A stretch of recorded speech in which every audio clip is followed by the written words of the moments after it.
মেয়েটা গায়ে নেই।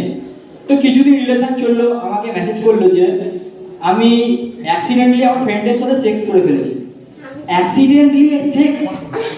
ও কি দৌড়াতে দৌড়াতে কি হলো, আমি আপনাকে মেসেজ করলাম রাত্রিবেলায়, ঘুরতে যাবে? বললো ওকে। বললাম মুভি দেখতে যাবে? বললো ওকে।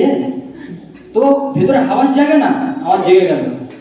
বললাম তো একটা কিস? বললো ওকে। ব্যাস 10 মিনিট আমি কোনো মেসেজ করি, অন্য কাজে ব্যস্ত ছিল। মেয়েটাও বুঝতে পেরেছিল, লেটে বুঝতে পেরেছি। আমি তোমাদেরকে একটাই কথা বলবো, যে মেয়ে চিট করবে সেই মেয়েটা হচ্ছে ব্লাড গ্রুপ ও পজিটিভের মতো হয়ে যায়। কেন? সে সবাইকে দিতে পারে, তাকে আর বিশ্বাস করো না।